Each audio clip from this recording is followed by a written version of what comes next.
Sure,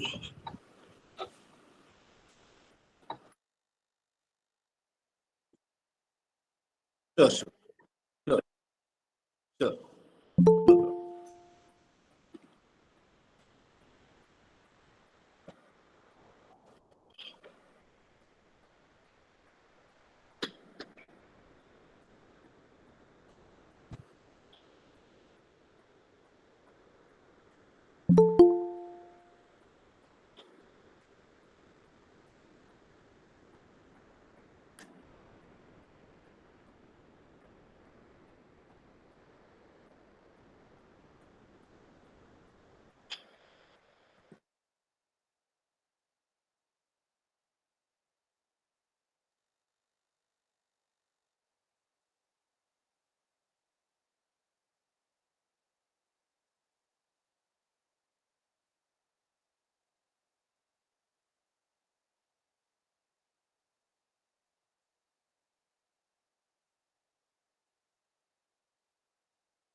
No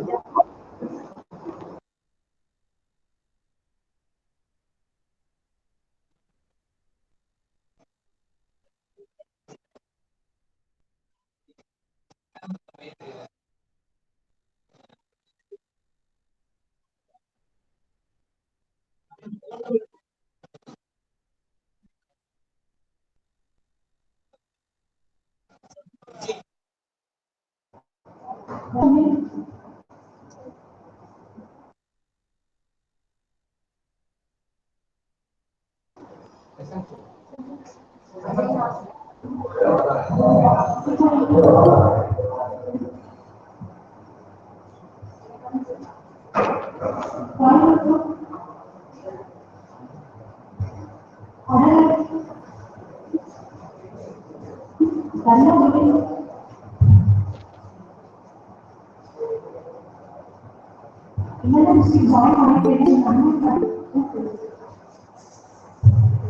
Mayiladuthurai ma'am.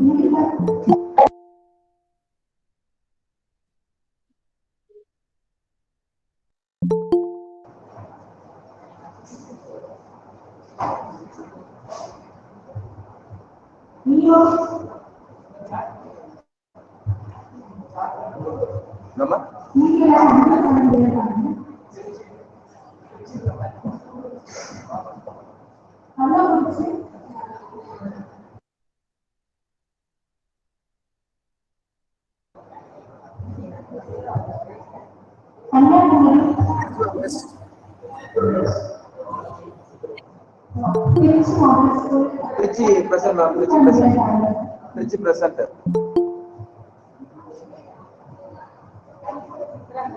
Type பண்ணிடுமா?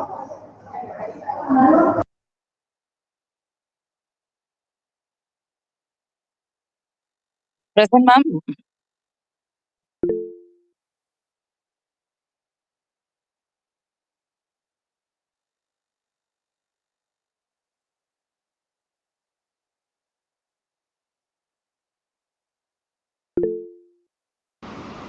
Pudukkottai present ma'am.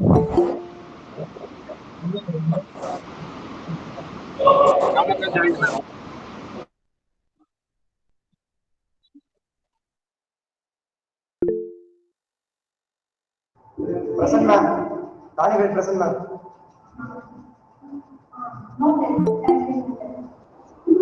Salem present ma'am.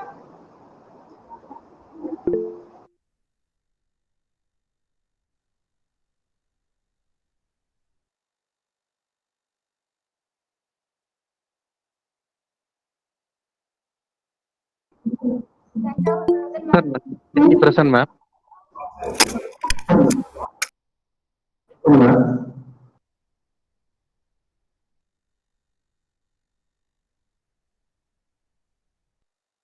Sir, present, ma'am. Yes, sir.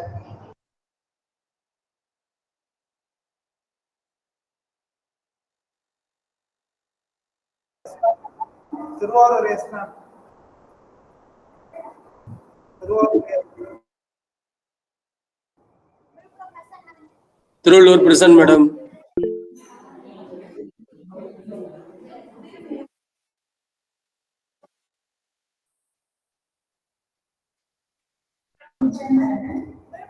Ma'am Karur ma'am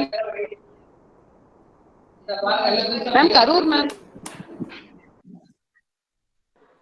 ma'am ma'am Madurai Dharmapuri present madam.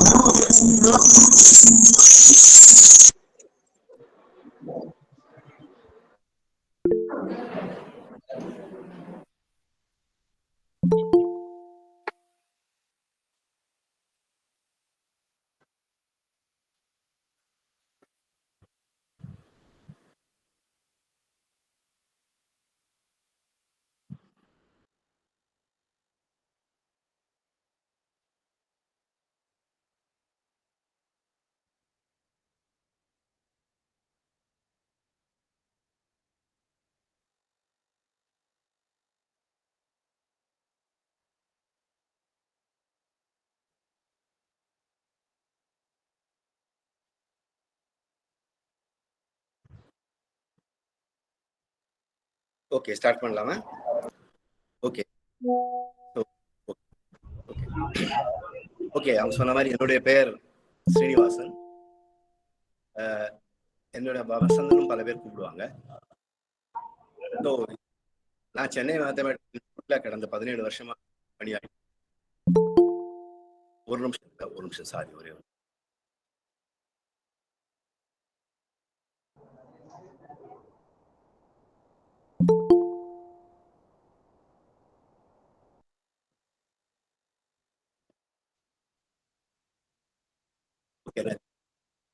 Okay. என்னோட உரையை தொடங்குறேன்.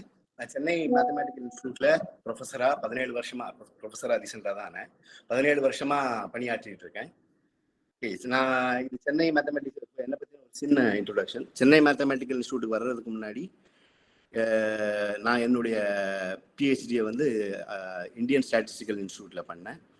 அதற்கு பிறகு நான் வந்து Harishchandra research இன்ஸ்டியூட்னு அலகாபாத்தில் இருக்கு, அங்கே. அதற்கு பிறகு யூனிவர்சிட்டி ஆஃப் ஆர்லியான்ஸ் இன் ஃப்ரான்ஸில், அப்புறம் ICTP international centre for theoretical physics in Trieste, அப்புறம் யூனிவர்சிட்டி ஆஃப் டோக்கியோ ஜப்பானில் இருந்து, அப்புறம் கடைசியில் நான் வந்து சென்னை மேத்தமேட்டிக்கல் இன்ஸ்டியூட்டில் 2006 சேர்ந்தேன். ஸோ ஒரு 17 வருஷமாக இருக்கேன். இப்போ இந்த உரை வந்து உங்களுக்கு வந்து மேத்தமேட்டிக்ஸில் என்ன பண்ண முடியும், சென்னை மேத்தமேட்டிக்ஸ் சிஎம்ஏன்னு சொல்லுவேன் நான். இனிமேல் சிஎம்ஏல நம்ம என்ன மாதிரி வாய்ப்புகள் இருக்கு, சிஎம்ஐ போன்ற மற்ற இன்ஸ்டிடியூஷன்ஸ் வேற கல்வி நிறுவனங்கள் என்ன இருக்கு அப்படின்றத பேசுறதுக்காக நான் இப்போ இருக்கேன். இப்போ நான் ஒரு விஷயம் சொல்லணும்னா, சென்னையில் வந்து ஒரு 17 வருஷமா இருக்கேன். இப்போ கடைசி ஒரு 5 வருஷத்தை விட்டுட்டு அதுக்கு முந்தின ஒரு 10-12 வருஷத்தை எடுத்துக்கிட்டோம்னா, எனக்கு தெரிஞ்சு யாருக்குமே சென்னை மேத்தமேட்டிக்கல் இன்ஸ்டியூட்னு ஒரு விஷயம் இருக்கிறது யாருக்குமே தெரியாது. நான் என்னுடைய உறவினர்கள், என்னுடைய என்னுடைய பையனுடைய பெற்றோர்கள், நண்பர்கள், இவங்க யார்கிட்ட பேசினாலும் சிஎம்ஐ அப்படிங்கிற விஷயம் யாருக்கும் அவ்வளோ தூரம் தெரியாது. இதில் வந்து சிஎம்ஐக்கு எந்த இதுவும் இல்லை. இது என்னன்னா வந்து ஒரு உலகத்தரம் வாய்ந்த ஒரு கல்வி நிறுவனம் சென்னையில் இருக்கு. அதாவது வந்து ஹார்வர்டு, அந்த மாதிரி ஹார்வர்டு இதோட ஒப்பிடக்கூடிய ஒரு கல்வி நிறுவனம் சென்னையில் இருக்கு.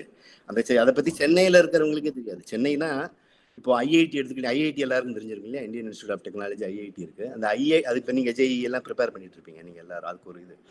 அந்த ஐஐடிக்குள்ள இருக்கிற ஒரு சிலர்கிட்ட பேசிட்டு இருந்தபோது அவங்களுக்கு சென்னை மேத்தமேட்டிக்கல் இன்ஸ்டியூட்னு ஒரு விஷயம் இருக்கிற ஒரு விஷயம் தெரியல. இது எப்போனா ஒரு 2014-15. இப்போ 5 வருஷமா நிலைமை மாறிட்டு இருக்கு, நிறைய பேருக்கு தெரியும். ஆனால் இதே நேரம் இங்கே இப்படி இருக்கிற நேரத்தில் நான் வந்து கல்கத்தாவில் சில காலம் இருந்திருக்கேன். அந்த கல்கத்தாவில் நிலைமை எப்படின்னா, அங்கே இருக்கிற ஒவ்வொரு காலேஜிலும் ஒவ்வொரு பள்ளி +2 படிக்கிறதுக்கு எல்லா இடங்களிலும் ரொம்ப பரவலாக, நான் ஒருத்தருடையும் போய் கேட்டிருக்க முடியாது, ரொம்ப பரவலாக வந்து எல்லாருக்கும் வந்து சென்னை மேத்தமேட்டிக்கல் இன்ஸ்டியூட்டை பற்றி ரொம்ப நல்லா தெரியும். அது ஒரு கடந்த 15-20 வருஷமாவே அவங்களுக்கு ரொம்ப நல்லா தெரியும். சென்னை மேத்தமெட்டிக்கல் இன்ஸ்டியூட் ஒரு 96ல் ஆரம்பிச்சது. அதுல இருந்து அதாவது இந்த இதுல இருக்கிற பிஎஸ்சி ப்ரோக்ராம்லாம் அப்ப ஆரம்பிச்சது. அவங்க எல்லாருக்குமே வந்து ஒரு பெரிய அளவுக்கு கல்கத்தால தெரியும், பெரிய அளவுக்கு இங்க சென்னை மேத்தமெட்டிக்கல் இன்ஸ்டியூட்ல பெரிய அளவுக்கு பெங்காலிஸ் தான் இருக்காங்க. இது ஏன் அப்படி இருக்கு, அங்க எப்படி அவ்வளவு தூரம் தெரியுது, இங்க எப்படி இருக்கு அப்படின்றது ஒரு தீவிரமான ஒரு கேள்விக்குரிய விஷயம். தமிழ்நாட்டில ஏன் அவ்வளவு தூரம் நமக்கு தெரியலன்னு. இப்போ சென்னை மேத்தமெட்டிக்கல் மட்டும் இல்லை, இப்போ இந்த மாதிரி ஒரு அறிவியல் சார்ந்த கணிதம் சார்ந்த பல்வேறு கல்வி நிறுவனங்கள் இருக்கு. உதாரணமா இந்தியன் ஸ்டாட்டிஸ்டிக்கல் இன்ஸ்டியூட்னு இருக்கு, அது வந்து கல்கத்தால இருக்கு, டெல்லியில இருக்கு, அப்புறம் வந்து பெங்களூர்ல இருக்கு. இது வந்து முக்கியமான 3 இடங்கள். இது தவிர இந்தியா முழுக்க பல்வேறு இடங்கள்ல இருக்கு. சென்னையிலயும் இருக்கு, ஒரு பெரிய கேம்பஸ் சென்னையிலயும் இருக்கு, ஐஎஸ்ஐன்னு சொல்ற இந்தியன் ஸ்டாட்டிஸ்டிக்கல் இன்ஸ்டியூட். ஸோ அந்த இன்ஸ்டியூட்டை பற்றியும் தமிழ்நாட்டில் பெருசாக அவ்வளோ தூரம் தெரியாது அப்படிங்கிறது தான் நிலைமை. ஆனால் ஐஐடிஸ் மாதிரி அந்த மாதிரி இடங்களை பற்றி தெரியும். அதே இதில் வந்து நான் இப்போ வந்து ஐசர்னு ஒன்று இப்போ இந்தியா முழுக்க இருக்குது, நீங்கள் கேள்விப்பட்டிருக்கலாம் ஐசர்னு. அந்த ஐசர் மாதிரி இடங்களுக்கு போகும்போதும் நான் வந்து அவ்வளோ தூரம் தமிழ் மாணவர்கள் அங்கே பார்க்கறது இல்லை. அங்கே வந்து பல்வேறு எல்லா இடத்துலையுமே பெங்காலிஸ் எல்லா இடத்துலையும் நிறையா இருப்பாங்க, மற்றவங்களும் இருக்காங்க. எனக்கு தெரிஞ்சு தமிழ் மாணவர்கள் குறைவாக இருக்காங்க. அதுக்கான முக்கிய ஒரு காரணமாக நான் என்ன நினைக்கிறேன்னா, தமிழ்நாட்டில் வந்து இந்த இன்ஜினியரிங், மெடிக்கல், இந்த மாதிரி இன்ஜினியரிங், முக்கியமாக இந்த இன்ஜினியரிங் கொடுக்குற ஒரு முக்கியத்துவத்தை மற்ற படிப்புகளுக்கு கொடுக்கறது இல்லை அப்படிங்கிறது எனக்கு தோன்றுகிற ஒரு விஷயம். உதாரணமாக எல்லாரும் இன்ஜினியரிங் பண்ணணும் அப்படின்னு நினைக்கிறாங்க, அதுலேயும் வந்து கம்ப்யூட்டர் சயின்ஸ் மாதிரி பண்ணணும், அந்த மாதிரி மற்ற இன்ஜினியரிங் சிவில் இன்ஜினியரிங் போகிறதுக்கு ஆள் இல்லை. இப்போ சிவில் இன்ஜினியரிங் படிக்காமல் எப்படி நம்ம கட்டடம் கட்ட முடியும்? அதுவும் தேவை தான், எல்லா இன்ஜினியரிங்கும் தேவை தான். ஆனால் என்னமோ வந்து எல்லாரும் கம்ப்யூட்டர் இன்ஜினியரிங் படிக்கணும்னு நினைக்கிறாங்க, இல்லை எலக்ட்ரானிக்ஸ் கம்யூனிகேஷன் அந்த மாதிரி படிக்கணும்னு நினைக்கிறாங்க. ஸோ அந்த மாதிரி வந்து ஊரில் வந்து மற்ற குறிப்பாக அடிப்படை அறிவியலுக்கான சில சப்ஜெக்ட்ஸ் இருக்கு இல்லையா, மேத்தமெட்டிக்ஸ், ஃபிசிக்ஸ், அந்த மாதிரி சப்ஜெக்ட்டுக்கு வந்து பலரும் வந்து அவ்வளோ தூரம் போகிறது இல்லை. இப்போ ஆனால் என்னென்னா, நீங்கள் ஒரு இன்ஜினியரிங் படிக்கணும்னா அதுக்கு முக்கியமான ஒரு தேவை வந்து எப்படி ஃபிசிக்ஸும் மேத்தமெட்டிக்ஸ் இல்லாமல் இன்ஜினியரிங்கே கிடையாது. ஸோ யாரோ ஒருவர் வந்து அந்த வேலைகளெல்லாம் பண்ணி தான் ஆகணும். இந்த ஃபிசிக்ஸில் பண்ண வேண்டிய ஆராய்ச்சிகளையும் கணிதத்தில் பண்ண வேண்டிய ஆராய்ச்சிகளையும் யாரோ ஒருவர் பண்ணி தான் ஆகணும். அது செஞ்சாதான் இன்ஜினியரிங்ன்ற சப்ஜெக்ட் இருக்க முடியும். இப்போ இன்ஜினியரிங்கிறது அதை அடிப்படையாக வச்சு தான் வருது. ஸோ அதனால கணிதமும் அறிவியலும் மிக முக்கியமானது இன்ஜினியரிங்க்கு. ஆனால் அந்த கணிதத்துக்கும் அடிப்படை கணிதத்துக்கும் அறிவியலுக்கும் அது கொடுத்த ஆராய்ச்சிகளுக்கும் அவ்வளோ தூரம் வந்து ஏன்னா பெட்ரோல் விரும்புறது. ஏன்னா அதுக்கு முக்கியமான காரணம், அது வந்து நம்ம குறை சொல்ல முடியாது, முக்கியமான காரணமாக இருக்குன்னா அதில் இருக்கிற இன்ஜினியரிங்கில் இருக்கிற அந்த சம்பாத்தியம் வந்து அதில் இருக்கிற ஒரு வருவாய் வந்து இதில் அவ்வளோ தூரம் கிடையாதுன்றது ஒரு காரணமாக இருக்கலாம். இப்போ ஒரு விஷயம் எடுத்துக்கிட்டோம்னா, இப்போ தமிழ்நாடை வந்து நம்ம இது சொல்ல முடியாது, குறைவா சொல்லலை. என்ன பிரச்சனை, எந்த பிரச்சனை இருக்கோ அதை மட்டும் நான் பேசுகிறேன். உதாரணமாக வந்து தமிழ்நாட்டில் வந்து ஆரம்ப கல்வின்றது ரொம்ப பிரமாதமாக இருக்குன்றது எல்லாருக்கும் தெரியும். அதாவது இந்திய அளவில் எடுத்துக்கிட்டோம்னா ஆரம்ப கல்வியில் இங்கே குழந்தைகள் எவ்வளோ தூரம் சேர்றாங்களோ அந்த அளவுக்கு மற்ற மாநிலங்களில் சேர்ற மாதிரி தெரியல. ஆரம்ப கல்வி, உயர்நிலை கல்வி, பல்வேறு விஷயங்கள் வந்து தமிழ்நாட்டில் ரொம்ப சிறப்பாகவே இருக்குன்ற மாதிரி தான் இருக்குது. இப்போ அறிவியல்ங்கிற கல்வி, அறிவியல் அதாவது உயர்க அறிவியல் கல்வி, அதாவது அறிவியல் ஆராய்ச்சி செய்வது, அந்த மாதிரி விஷயங்கள் அது இங்கே தமிழ்நாட்டில் அவ்வளோ தூரம் தெரியுது அப்படிங்கிறது ஒரு கேள்விக்குரிய விஷயம். இப்போ வந்து நம்மளுடைய பல்கலைக்கழகங்கள், நம்முடைய கல்லூரிகள் அந்த மாதிரி எடுத்துக்கிட்டாலும் அதில் வந்து ரொம்ப சிறப்பாக இருக்குன்னு சொல்ல முடியாது. நான் அது கொடுத்த விமர்சனத்தை நான் பேச விரும்பலை, பட் அது வேற விஷயம்.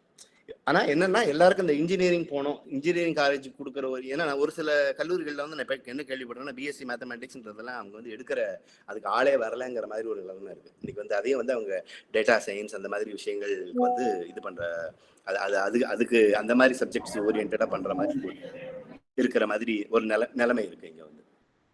ஸோ அந்த மாதிரி ஒரு இதில் வந்து இப்போ எல்லாரும் அடிப்படை கல்வி, எல்லாரும் வந்து அறிவியல் கல்விக்கு போனோம், எல்லாரும் போய் ஃபிசிக்ஸ் படிக்கணும், எல்லாரும் மேத்தமெட்டிக்ஸ் படிக்கணும் கிடையாது, நிறைய பேர் போனோம்.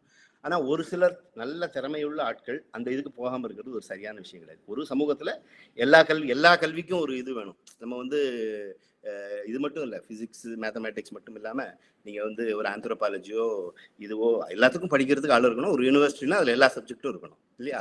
அதுதான் ஒரு சரியான ஒரு அறிவு சார்ந்த ஒரு சமூகமாக நம்ம இருக்க முடியும். ஸோ அந்த மாதிரி நம்ம இருக்கோமா அப்படின்றதுக்கு தான் ஒரு கேள்வி. அந்த மாதிரி ஒரு கேள்வியில் போகும்போது இந்த அடிப்படை அறிவியலுக்கு அவ்வளோ தூரம் வர்றதில்லை. இப்போ சென்னை மேத்தமெட்டிக்கல் இன்ஸ்டியூட் அப்படின்ற ஒரு இது என்னன்னா, அது வந்து ஒரு அடிப்படையான ஆராய்ச்சி நிறுவனம். அதில் எல்லாமே வந்து மாணவர்கள் எல்லாமே ஆராய்ச்சிக்கு தயார்படுத்துறது தான் அதோட உண்மையான நோக்கம்.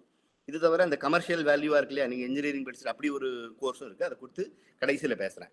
ஆனால் அந்த கோர்ஸ் நீங்கள் பல இடங்களில் படிக்கலாம். அதை வந்து நீங்கள் சென்னை மேத்தமெட்டிக்கல் இன்ஸ்டியூட்டில் டேட்டா சயின்ஸ்னு ஒரு கோர்ஸ் இருக்குது, அந்த கோர்ஸையும் நீங்கள் ஸோ முக்கியமாக வந்து சென்னை மேத்தமெட்டிக்கல் இன்ஸ்டியூட்டில் நம்ம பண்ண ஒரு மாணவர்களை தயார் செய்யக்கூடிய விஷயம் வந்து மேலான ஆராய்ச்சினா ஒரு கணிதத்திலேயோ அறிவியல்லையோ ஃபிசிக்ஸில் அந்த மாதிரி ஃபிசிக்ஸ், கம்ப்யூட்டர் சயின்ஸ் இதில் ஆராய்ச்சிக்கான விஷயங்கள், அது படித்து இன்ஜினியரிங் வேலைக்கு இல்லை, ஆராய்ச்சிக்கு செய்யக்கூடிய ஒரு தயாரிக்கிற ஒரு இதுதான் முக்கியத்துவம் இதுக்கு முக்கியமான ஒரு நோக்கமாக இருக்குது இது சென்னை மேத்தமேட்டிக்கல் இன்ஸ்டியூட்டில். ஸோ நான் அங்கே இருக்கேன். இப்போ இந்த இந்த இந்த ஒரு விஷயத்தில் என்னென்னா, இப்போ ஒரு அடிப்படை கேள்வி என்ன இருக்குன்னா, இப்போ வந்து மேத்தமேட்டிக்ஸில் இப்போ வந்து நானே என்னுடைய பிஹெச்டி காலத்தில் வந்து ஒரு சில டாக்டர்கள் அந்த மாதிரி ஒரு ரொம்ப நீங்கள் நல்லா படித்தவர்கள் நினைக்கக்கூடிய ஆட்கள்கிட்டே இப்போ பேசும்போது மேத்தமேட்டிக்ஸில் ரிசர்ச் பண்ணுறேன் அப்படின்னு சொன்னால் வந்து அவங்களுக்கு வந்து அது ஒரு கேள்விக்குறியா இருக்குது. மேத்தமேட்டிக்ஸில் எப்படி ரிசர்ச் பண்ண முடியும்? இப்போ ரிசர்ச்னு எடுத்துக்கிட்டிங்கன்னா யாரையாவது கேட்டிங்கன்னா ஒவ்வொருத்தருக்கும் என்ன ஒரு ஐடியா இருக்கும், ஒரு ஏதோ ஒரு லேபில் உட்காந்து ஏதோ பண்ணுற மாதிரி, இல்லை வானத்தை வந்து ஏதோ ஒரு டெலஸ்கோப்பில் பார்க்க.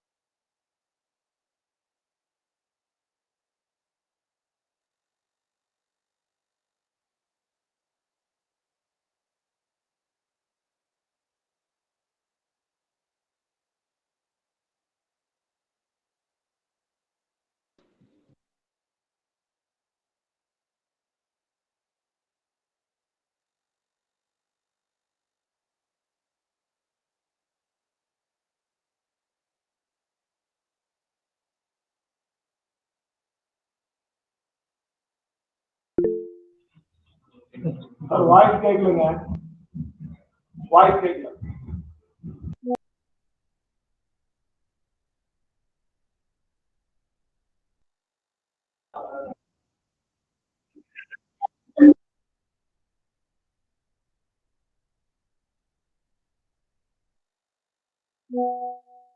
எவ்வளவு நேரமே ஆடிபிள் இல்லையா? இப்பதான் ஆடிபிள் இல்லையா?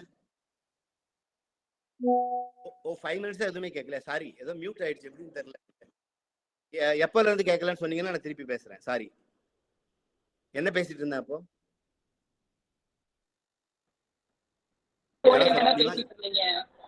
என்ன பேசிட்டு இருந்தேன்? ஆராய்ச்சினா என்னன்றத பத்தி, ஆராய்ச்சினா என்னன்னு சொல்லிட்டு இருந்தேன் இல்லையா? இல்ல எப்படி மியூட் ஆச்சுன்னு தெரியல, நான் ஏதோ டச் பண்ணிட்டேன் போல இருக்கு, ஏதோ நான் தொட்டுட்டேன் போல இருக்கு, மியூட் ஆயிடுச்சு. நான் இப்பதான் கவனிச்சேன் நான், சாரி அபவுட் இட். சரி, இல்ல அதாவது ஆராய்ச்சினா என்னன்றதுன்னா, ஆராய்ச்சியை பத்தி சொல்லும் போது பொதுவா மக்களுக்கு ஆராய்ச்சி யார்கிட்டயாவது கேட்டீங்கன்னா அவங்க வந்து ஒரு லேபரேட்டரியில பண்ணக்கூடியதோ, இல்ல வானத்தை பார்த்து தொலைநோக்கியில டெலஸ்கோப்ல வானத்தை பார்க்கறதோ அந்த மாதிரி, இல்ல ஏதோ ஒன்று அந்த மாதிரி தான் ஆராய்ச்சின்னு நினைப்பாங்க. ஆராய்ச்சிங்கிறது அப்படி கிடையாது. அறிவியல் ஆராய்ச்சிங்கிறது ஒரு ஒரு அது அஃப்கோர்ஸ் நீங்க வெளியில பார்த்து ஒரு எக்ஸ்பெரிமெண்ட் மூலமா செய்யக்கூடியதும் ஆராய்ச்சி தான். ஆனால் எக்ஸ்பெரிமெண்ட்ங்கிறது ஆராய்ச்சி கிடையாது. எக்ஸ்பெரிமெண்ட்டை வச்சு நீங்க என்ன விதமான ஒரு கோட்பாடுகளை, தியரியை உருவாக்குறீங்க, அந்த தியரியை எப்படி மேத்தமேட்டிக்கலா கொண்டு போறீங்க அப்படின்றத ஒரு அறிவியல் ஆராய்ச்சி. தியரிட்டிக்கல் பிசிக்ஸ்ன்றது அது அவ்வளவுதான். தியரிட்டிக்கல் பிசிக்ஸ்ல இருக்கிறவங்க லேபரேட்டரிக்கே போக மாட்டாங்க. இப்போ சென்னையில வந்து இப்போ எங்களோட சிஸ்டர் இன்ஸ்டிடியூட் மாதிரி சொல்லலாம், தி இன்ஸ்டியூட் ஆஃப் மேத்தமேட்டிக்கல் சயின்ஸ்னு ஒன்று இருக்கு. அது முழுக்க ஒரு பெரிய அளவுக்கு ஒரு பிசிக்ஸ், இந்தியாவில் ஒரு முக்கியமான பிசிக்ஸ் ஆராய்ச்சி நடக்கக்கூடிய ஒரு நிறுவனம். அங்கே யாருமே உங்க லேபே கிடையாது. அங்கே வந்து முழுக்க வந்து எல்லாரும் ஒரு பேப்பரும் பேனாவும் வச்சு அவங்க வந்து டிஸ்கஷன் பண்ணி ஒரு பேப்பர், பேனா, போர்டு, பிளாக் போர்டு இதை வச்சு தான் அவங்க பண்ணிட்டு இருக்காது. ஸோ கணித ஒரு அறிவியல் ஆராய்ச்சிங்கிறது ஒரு பிளாக் போர்டை வச்சு, ஒரு பேனா, பேப்பர் வச்சு ஒரு படிப்பு மூலமா செய்யக்கூடிய ஒரு விஷயம் தான் அது வந்து. அதுக்கு ஆனால் அறிவியல்ல வந்து 2 விஷயம் இருக்கு. ஒன்று வந்து கோட்பாடுகளை நம்ம உருவாக்கணும், அப்புறம் அந்த கோட்பாடுகளை கணித ரீதியா மேத்தமேட்டிக்ஸா நம்ம ஒரு நிறுவனம். மூன்றாவதா ஒரு விஷயம் என்னன்னா, அதை போய் டெஸ்ட் பண்ணணும், எக்ஸ்பெரிமெண்ட் மூலமா டெஸ்ட் பண்ணணும். அந்த மூணாவது ஒரு விஷயம் இருக்கு. எக்ஸ்பெரிமெண்டா டெஸ்ட் பண்ணும்போது ஏதாவது பிரச்சனை வந்ததுன்னா நீங்க கோட்பாடுகளே மாற்ற வேண்டியிருக்கும். அந்த என்ன ரிசல்ட் வருதோ அந்த ரிசல்ட்டுக்கு ஏற்றபடி நம்ம வந்து கோட்பாடுகளை மாற்றணும். அப்புறம் திருப்பி அதை அதே மாதிரி கணிதத்துக்கு போனோம், திருப்பி அதே மாதிரி பண்ணணும். ஸோ இப்படிதான் ஒரு அறிவியல் வந்து இயங்கிட்டு இருக்கு. ஸோ இப்போ இந்த அறிவியல் இந்த மாதிரி இயங்குதுன்னா, இந்த அறிவியலுக்கு அடிப்படையான இருக்கிற விஷயம் வந்து கணிதம். இப்போ கணிதம்ங்கிறத பத்தி நம்ம இப்போ கணிதத்துல ஆராய்ச்சிங்கிறத பத்தி இங்க நம்ம பொதுவா யாருக்குமே தெரியாது. பொதுவா பெரிய அளவுக்கு படிச்சவங்கள்ட்ட கூட கணிதத்துல ஏன் இப்படி ஒரு ஆராய்ச்சி இருக்கு, அது ஏன் இவ்வளவு தூரம் ஒரு ரிகரஸ்ன்னு சொல்லுவாங்க, கரார்த்தன்மை, ரொம்ப கரார்த்தன்மையோட அதை வந்து நிறுவ வேண்டிய அவசியம் ஏன் இருக்கு அப்படிங்கிற கேள்விகள்லாம் இருக்கு. அதுக்கு முக்கிய காரணம் என்னன்னா, கணிதத்தோட அடிப்படையில தான் எல்லாமே இயங்கிட்டு இருக்கு. முதல்ல வந்து கணிதம் ஆஸ் இட் இஸ், அது ஒரு சப்ஜெக்ட் ஆன் இட்ஸ் ஓன். இன்னொன்று வந்து இயற்பியல் இயங்கணும்னா அறிவியலோட மொழி வந்து கணிதம் தான், மேத்தமேட்டிக்ஸ் தான். ஸோ அறிவியலோட மொழியா மேத்தமேட்டிக்ஸ்னு இருக்கும்போது அந்த மேத்தமேட்டிக்ஸை வந்து ஸோ அறிவியலோட மொழி மேத்தமேட்டிக்ஸ், அந்த மேத்தமேட்டிக்ஸை டெவலப் பண்ண வேண்டிய வேலை அறிவியலாளர்களுக்கு கிடையாது, சயின்டிஸ்ட்டுக்கு கிடையாது. அந்த வேலையை வந்து அது ஒரு தனியாக வேற. அறிவியல் வந்து சில கணித கேள்விகளை கொடுக்கும், கணித இதை உருவாக்கும். உதாரணமா வந்து நான் நியூட்டன்ங்கிறது ரொம்ப காலத்துக்கு முன்னாடி சொல்றேன், ஏன்னா அந்த சப்ஜெக்ட் நீங்க இப்போ படிக்கிறீங்க. இப்போ ரீசெண்டாக இருக்கிறது குவாண்டம் மெக்கானிக்ஸ்னு எடுத்துக்கலாம், அதுக்கும் 100 வருஷம் ஆச்சு. இப்போ ரொம்ப ரீசெண்டாக இருக்கிறது வேற விஷயம். இப்போ உதாரணமா நியூட்டன் எடுத்துக்கிட்டீங்கன்னா, அவர் வந்து கால்குலஸ், இப்போ நீங்க படிக்கிறீங்க இல்லையா, calculus, differential calculus, integral calculus 12ஆம் வகுப்புல படிப்பீங்க. அது வந்து ஒரு 300-400 வருஷம் பழைய ஒரு மேத்தமேட்டிக்ஸ். அதை வந்து நியூட்டன், நம்ம அஃப்கோர்ஸ் அது வந்து கேரளாவில் உருவாச்சுன்னு ஒரு இது இருக்கு. அது அது அது அது வேற விஷயம். சரித்திரத்தை விட்டுருவோம், நம்ம வந்து அதை ஒரு வரலாறை விட்டுருவோம்.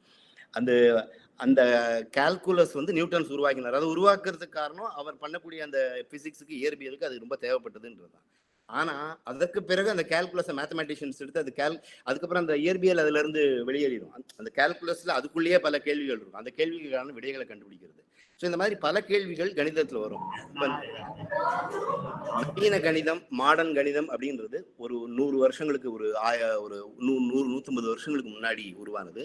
பெர்ட்ராண்ட் ரசல்ன்றது தான் அதை குறிப்பா உருவாக்குறாரு. அதை வந்து ரசல் பேர் கேள்விப்பட்டிருப்பீங்க, ஒரு பெரிய ஒரு தத்துவ மேதை.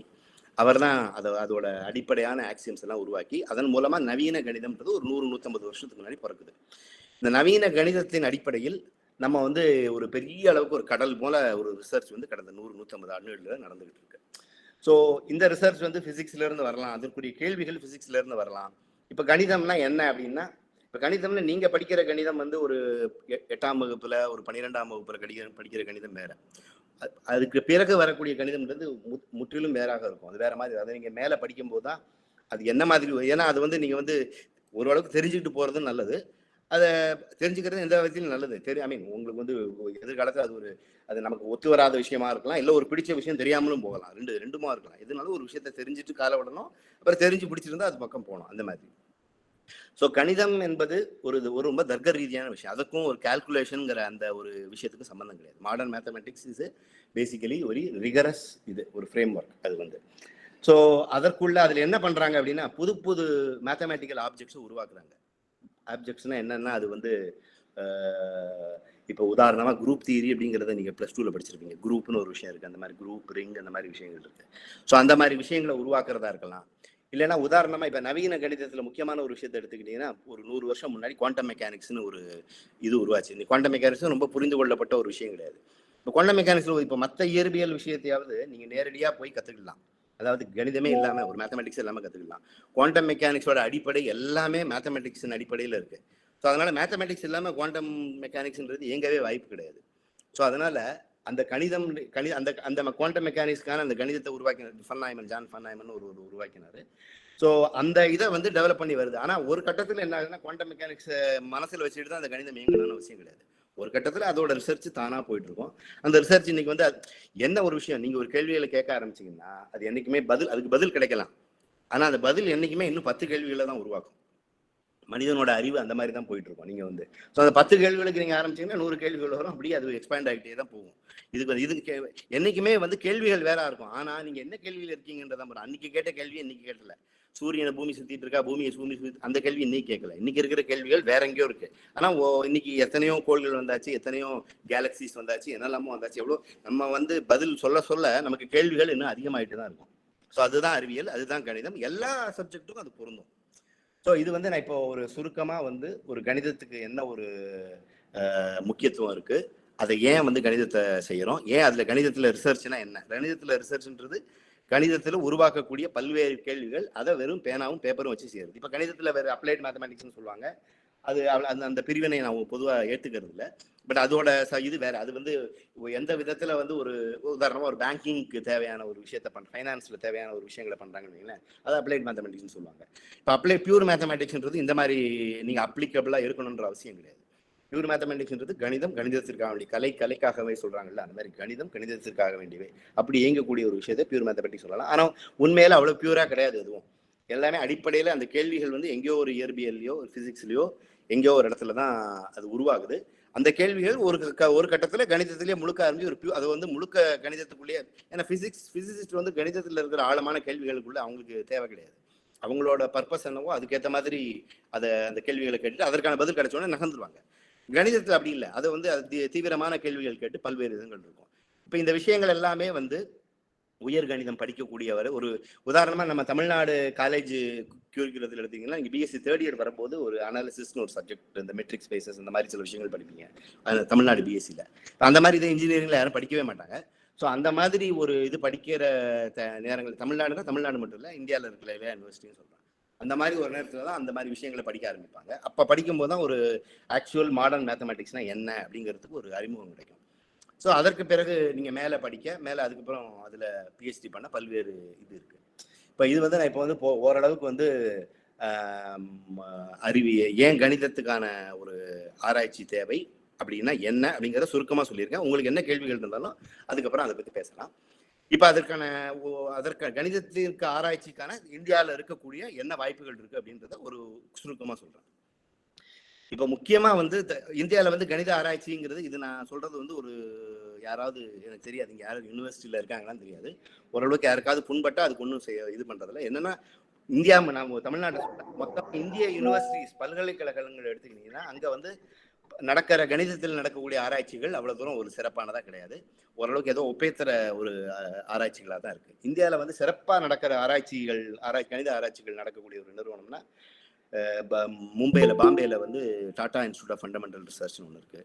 சென்னையில் இன்ஸ்டியூட் ஆஃப் மேத்தமெட்டிக்கல் சயின்ஸ்னு ஒன்று இருக்குது. அலகாபாத்தில் ஹரிஷ்சந்திரா ரிசர்ச் இன்ஸ்டிடியூட்னு ஒன்று இருக்குது. அதே மாதிரி இது வந்து முழுக்க ஆராய்ச்சி நிறுவனம். இங்கே பிஹெச்டிக்கு தான் சேர முடியும், பிஎஸ்சி மீது படிக்க முடியாது. பிஎஸ்சி லெவலில் எம்எஸ்சி லெவலில் படிக்கிறதுக்கு மிகச்சிறந்த இன்ஸ்டிடியூட் இந்தியாவில் இருக்கிறதுல ஒன்று சிஎம்ஐ. என்னை பொறுத்தவரை நான் சிஎம்ஐ விட சிறந்த இன்ஸ்டியூட்டாக இந்தியன் ஸ்டாட்டிஸ்டிக்கல் இன்ஸ்டியூட்னு இருக்குது பெங்களூரில். அதை நான் இன்னும் சிறந்த இன்ஸ்டியூட்டாக நினைக்கிறேன். ஆனால் அதற்கும் இதற்கும் என்ன வித்தியாசம்னா அது வந்து முழுக்க கணிதம் மட்டும்தான். இந்தியன் ஸ்டாட்டிஸ்டிக்கல் இன்ஸ்டிடியூட் பெங்களூர், அதில் வந்து பி மேத்ஸ்னு ஒரு ப்ரோக்ராம் இருக்குது. அந்த ப்ரோக்ராம் எனக்கு தெரிஞ்சு மிகச்சிறந்த ஒரு இந்தியாவில் ஒரு சிறந்த ஒரு மேத்தமேட்டிக்ஸுக்கான ப்ரோக்ராம். மேத்தமேட்டிக்ஸை தன்னுடைய வாழ்க்கையாக நடத்தணும் அப்படின்னு நினைக்கிறவங்க அந்த ப்ரோக்ராமில் சேருவதை ஒரு எண்ணமாக வச்சுக்கணும். அதுக்கு என்ட்ரன்ஸ் எக்ஸாம் இருக்குது. அந்த விஷயங்களுக்கு திரும்ப வரணும் கொஞ்சம். அதுக்கு நான் திரும்ப அதை பற்றி நம்ம டிஸ்கஸ் பண்ணுவோம். ஸோ ஆனால் சென்னை மேத்தமெட்டிக்கல் இன்ஸ்டியூட்டில் இருக்கிற விஷயம் என்னென்னா இங்கே வந்து இது வந்து பிஎஸ்சின்னு பேர், பிஎஸ்சி ஹானர்ஸ் இதோட டிகிரி பேர். இந்த டிகிரியில் இருக்கிற விஷயம் என்னென்னா இது வந்து மேத்தமெட்டிக்ஸ் மட்டும் இல்லை கம்ப்யூட்டர் சயின்ஸும் சேர்ந்து வரும். இதில் என்னென்னா நீங்கள் மேத்தமெட்டிக்ஸ் படித்து உங்களுக்கு அந்த வேலை கிடைக்குமா, இண்டஸ்ட்ரியில் வேலை கிடைக்குமா அப்படின்ற ஒரு பயம் தேவையில்லாமல் உங்களுக்கு கம்ப்யூட்டர் சயின்ஸ்னு இருக்கிறதுனால நீங்கள் நாளைக்கு வேறு எதுக்காவது மாறணும்னா நீங்கள் மாறிக்கலாம். நீங்கள் மேத்தமெட்டிக்ஸில் தான் ரிசர்ச் பண்ணணும்னு இல்லை, நீங்கள் கம்ப்யூட்டர் சயின்ஸும் ரிசர்ச் பண்ணிக்கலாம். ஸோ இங்கே வந்து அதனால் இது வந்து இப்போ இந்த மாதிரி உயர்கணிதம் படிக்கக்கூடிய ஒரு பிஎஸ்சி எம்எஸ்சி இதில் வந்து கணிதம் மாடர்ன் மேத்தமெட்டிக்ஸ் படிக்கக்கூடிய ஒரு இடங்களா உலகத்தரத்தில் இன்டர்நேஷ்னல் ஸ்டாண்டர்ட்ஸில் இருக்கக்கூடிய இன்ஸ்டிடியூட்ஸாக நான் வந்து இந்தியன் ஸ்டாட்டிஸ்டிக்கல் இன்ஸ்டியூட்டு அதில் இருக்கிற பெங்களூர் சென்டர், மற்ற சென்டர்ஸும் இருக்குது அங்கேயும் படிக்கலாம். பட் பெங்களூர் சென்டரில் பி மேத்ஸ்னு ஒன்று இருக்குது. அந்த இதை நான் வந்து ஒரு இதாக சொல்லுவேன். அதற்கு பிறகு இங்கே இருக்கிற சென்னை மேத்தமெட்டிக்கல் இன்ஸ்டியூட்டில் இருக்கிற பிஎஸ்சியை அடுத்ததாக சொல்லுவேன்.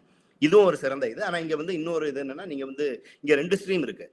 ஒன்று வந்து பிஎஸ்சி மேத்தமேட்டிக்ஸ் அண்ட் ஃபிசிக்ஸ் படிக்கலாம், இல்லை BSc mathematics and computer science படிக்கலாம். ஃபிசிக்ஸ் படிக்கணுமா பின்னாடி ஃபிசிக்ஸ் எடுத்து அதுக்கும் போகக்கூடிய ஒரு வாய்ப்பு இருக்குது. நல்ல ஒரு மேத்தமெட்டிக்கல் ஃபவுண்டேஷனோட ஃபிசிக்ஸில் படிக்கலாம், இல்லை ஒரு நல்ல ஒரு மேத்தமெட்டிக்கல் ஃபவுண்டேஷனோட நீங்கள் கம்ப்யூட்டர் சயின்ஸ் படிக்கலாம். ஸோ இந்த 2 இதுவும் இருக்குது. இதே போல் இதற்கு அடுத்ததாக என்னென்னா இந்தியா முழுக்க பல்வேறு ஐசர்னு சில இன்ஸ்டிடியூட்ஸ் இருக்குது. திருவனந்தபுரத்தில் இருக்குது, திருப்பதியில் இருக்குது, சென்னையில் இல்லை. தமிழ்நாட்டில் எனக்கு தெரிஞ்ச தமிழ்நாட்டில் ஐசர் இல்லை, புவனேஸ்வரில் இருக்குது. இப்போ இந்தியாவில் பல இடங்கள்ல இருக்குது. நீங்கள் வந்து இப்போ ஐஐடி இருக்குன்னா ஐஐடி வந்து ஒரு இன்ஜினியரிங் இன்ஸ்டியூட், அதை நீங்கள் ஞாபகம் வச்சுக்கணும். அது வந்து கணிதத்துக்கான ஒரு ஆராய்ச்சிக்கான ஒரு இது கிடையாது. இப்போ வந்து நீங்கள் என்ன இதுக்காக இப்போ ஐஐடி வந்து மேத்தமேட்டிக்ஸுக்கு அவ்வளோ ஒரு சிறந்த விஷயமா சொல்ல மாட்டேன். அது வந்து இன்ஜினியரிங் படிப்பு போனோம்னா அதுக்கு ஐஐடி, அது போனால் அதுக்கான என்ட்ரன்ஸ் எவ்வளோ கஷ்டம் அந்த விஷயங்கள்லாம் உங்களுக்கு தெரிஞ்சிருக்கும். அந்த இது வேறு. இப்போ வந்து நான் மேத்தமேட்டிக்ஸ் அதை மட்டும் சொல்கிறேன் உங்களுக்கு. வந்து அதில் வந்து இந்தியாவில் இருக்கிற ஐசர்ஸ் எல்லாமே ஓரளவுக்கு நல்ல சிறந்த இதுதான். அதுகள்லையும் அங்கேயும் சேரலாம். அங்கேயும் பிஎஸ்சி இருக்குது, ஆனால் அங்கே 5 வருஷம் பிஎஸ்சி எம்எஸ்சி இன்டகிரேட்டட் அப்படி தான் இருக்குன்னு நினைக்கிறேன். அப்புறம் வந்து ஒரு சயின்ஸ் இது ஐஏஎஸ்சி. இப்போ அந்த ஐசருங்கிறது என்னென்னா இந்த ஐஏஎஸ்சின்னு ஒன்று இருக்குது. இதில் அது ஒரு டெக்னாலஜி இன்ஸ்டியூட்டும் இருக்குது, அதில் வந்து டெக்னிக்கல் விஷயம் இருக்குன்னு நினைக்கிறேன். முன்னாடி இருந்து இப்போ இருக்கான்னு ஞாபகம் இல்லை. அந்த ஐஏஎஸ்சியோட மாடலை வச்சு தான் இந்தியா முழுக்க அந்த ஐசருங்கிறது வந்துருக்கு. திருவனந்தபுரத்தில் வேறு பல இடங்கள்ல இருக்குது. எனக்கு எந்தெந்த இடத்துல இருக்குன்னு இல்லை, இந்தியா முழுக்க 10-15 இடங்கள்ல இருக்குது. ஸோ அந்த ஐசர்கள் எல்லாத்துலேயுமே வந்து ஒரு மேத்தமேட்டிக்ஸ் ஒரு முக்கியமான ஒரு இடம் தான். நான் சொன்ன மாதிரி பெஸ்ட் இடம் சிஎம்ஐயும் ஐஎஸ்ஐ பெங்களூரும், இந்த மாதிரி 2 இருக்குது. இந்த எல்லா இதுவுமே வந்து ஜெஇ என்ட்ரன்ஸ் வச்சு தான் போகிறது. ஐசருக்கு வந்து உதாரணமாக ஐசருக்கே ஒரு என்ட்ரன்ஸ் இருக்குது. அது தவிர ஜெஇயில் ஒரு குறிப்பிட்ட இதில் ஜெஇ எழுதி ஜெஇ மெயின்ஸ் எழுதி அது வழியாக போகலாம். அதே மாதிரி இப்போ ஆனால் இந்த சிஎம்ஐக்கும் ஐஎஸ்ஐக்கும் வேறு எந்த என்ட்ரன்ஸும் கிடையாது. சிஎம்ஐயும் ஐஎஸ்ஐயும் அதுக்கு சிஎம்ஐக்குன்னு ஒரு என்ட்ரன்ஸ் இருக்குது, அந்த என்ட்ரன்ஸ் வழியாக தான் எழுதணும்.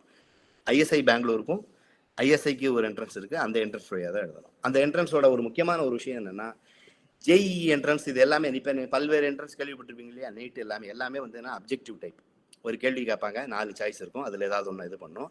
அதை வந்து மனுஷங்க திருத்த மாட்டாங்க, கம்ப்யூட்டர் தான் திருத்தும். அது உங்களுக்கு தெரிஞ்சிருக்கும். ஏன்னா பல லட்சம் பேர் எழுதுறாங்க, எல்லாத்தையும் உட்காந்து திருத்த முடியாது. சிஎம்ஏல அப்படி கிடையாது. சிஎம்ஏல வந்து பார்ட் ஏ பார்ட் பி இருக்கும். பார்ட் ஏ வந்து அப்ஜெக்டிவ். நீங்கள் ஒரு இதுக்கு மல்டிபிள் ஆன்சர்ஸ் இருக்கும். அதாவது ஒரு இதுக்கு ஒரு ஆன்சர் இல்லை, 2-3 ஆன்சர் இருக்கும். நீங்கள் 2-3 டிக் பண்ணணும். அதை கம்ப்யூட்டர் தான் திருத்தும். அது வந்து ஒரு ஸ்க்ரீனிங்காகனா நீங்கள் வந்து ஒரு ஏகப்பட்ட பேர், ஒரு 50,000 பேர் 60,000 பேர் எழுதுறாங்கன்னா அவ்வளோ பேப்பரை திருத்த முடியாது. அது அப்படியே ஒரு 2,000 பேர் 3,000 4,000 இது வந்து ஸ்க்ரீனிங். ஒரு கட் ஆஃப்க்கு அப்புறம் தான் திருத்த ஆரம்பிப்போம். பார்ட் பிங்கிறது முழுக்க கையால் நீங்கள் எழுதக்கூடிய ஒரு எக்ஸாம். ஒரு ப்ராப்ளம் இருக்கும், அந்த ப்ராப்ளத்துக்கு தேவையானதை நீங்கள் கையால் எழுதணும். ஒரு ப்ராப்ளம் இருக்கும், அதை நாங்கள் பேப்பர் எப்படி பேப்பரை திருத்தினாங்களோ அந்த மாதிரி நாங்கள் திருத்துவோம்.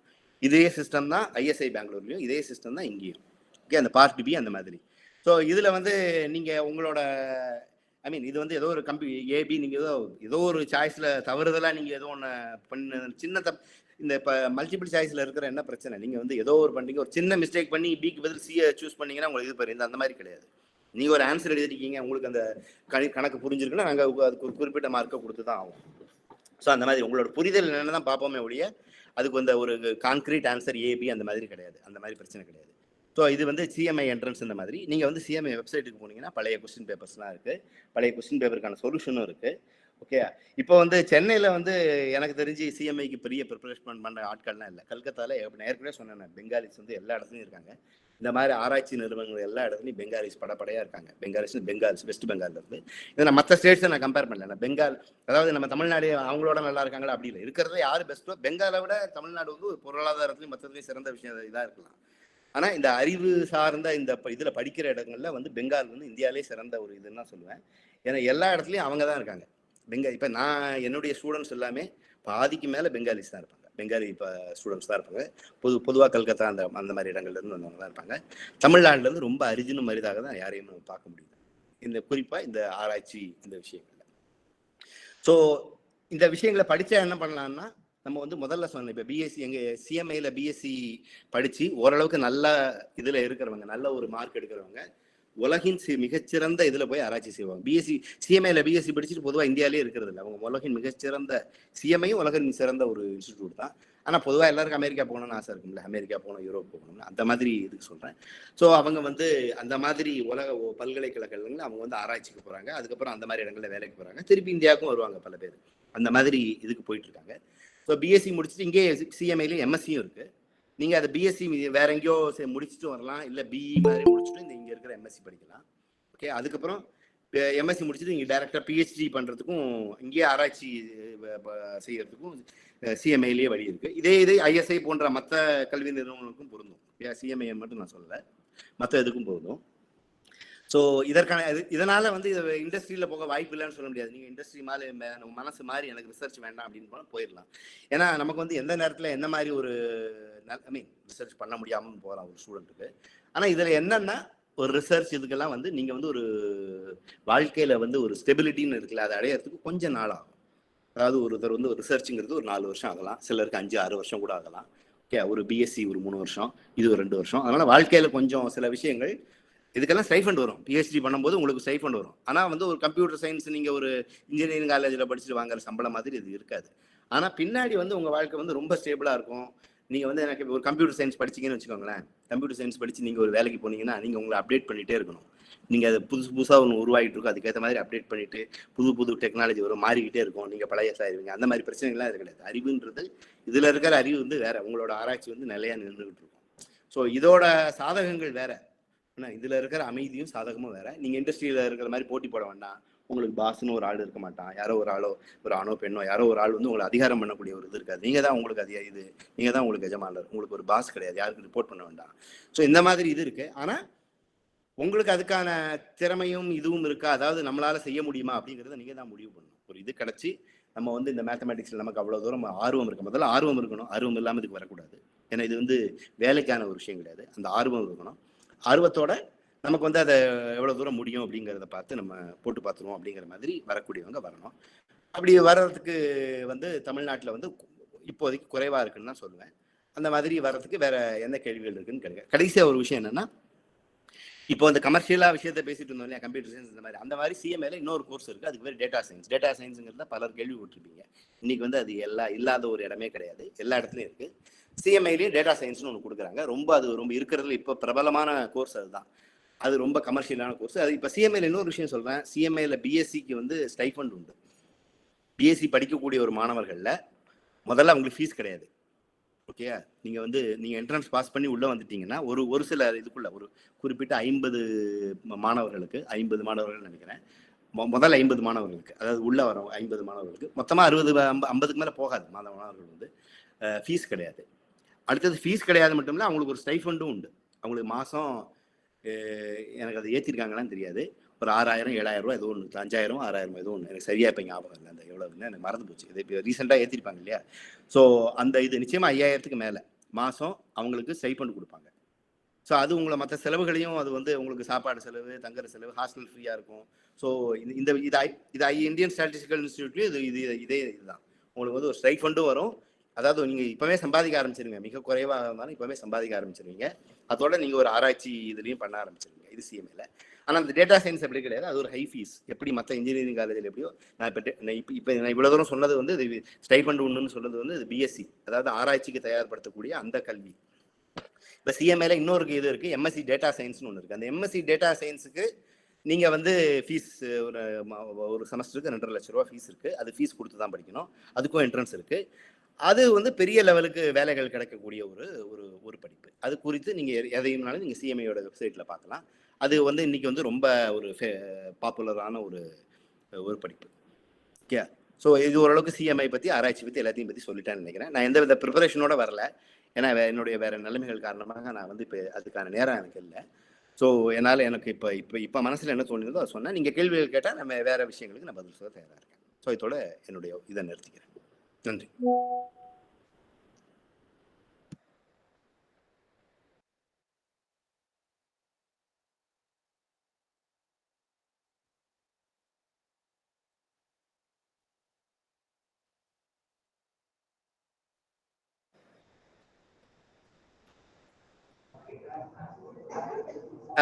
எப்ப என்ட்ரன்ஸ் ஒரு கேள்வி பார்க்கல, ஒருத்தர் கேட்டிருக்காங்க. என்ட்ரன்ஸ் வந்து பொதுவா மே மாசம் 15 17 இருக்கும். என்ட்ரன்ஸ்க்கான அட்வர்டைஸ்மெண்ட் விளம்பரம் ஜனவரி மாசம். கேள்வி கேட்டுட்டு மியூட் பண்ணிருங்க. ஒரு கேள்வி கேட்டாங்க, எப்ப என்ட்ரன்ஸ்னு. என்ட்ரன்ஸ் வந்து மே மாசம் என்ட்ரன்ஸ் இருக்கும். அதுக்கான அட்வர்டைஸ்மெண்ட் ஜனவரி மாசம் வெப்சைட்ல வந்துடும். பேப்பரில் வரும்னு எனக்கு தோணலை. நீங்கள் வெப்சைட்டில் பார்த்தீங்கன்னா இருக்கும், சிஎம்ஐயோட வெப்சைட் cmi.ac.in. இவங்கள்ட்ட கேட்டாலும் தெரியும் உங்களுக்கு, வந்து இந்த ஆர்கனைசர்கிட்ட கேட்டால் தெரியும். ஓகே, அந்த இதில் போனீங்கன்னா ஜனவரி மாதம், அந்த ஜனவரி எண்டு பிப்ரவரி ஆரம்பத்தில் வந்துடும். ஒரு 2 மாதம் டைம் இருக்கும் அதை நீங்கள் அப்ளை பண்ணுறதுக்கு. நீங்கள் வந்து அதுக்கப்புறம் மே மாதம் என்ட்ரன்ஸ் இருக்கும். என்ட்ரன்ஸ் வந்து மதுரையில் இருக்கும்னு நினைக்கிறேன். மதுரை, கோயம்புத்தூர், சென்னை, ஓரளவுக்கு முக்கியமான சிட்டிஸில் தான் இருக்கும். ரொம்ப உதாரணமாக எனக்கு தெரிஞ்சு திருநெல்வேலி, தூத்துக்குடியிலலாம் இருக்க வாய்ப்பு இல்லை எனக்கு தெரிஞ்சு. நீங்கள் மதுரையாவது வந்து எழுதணும்.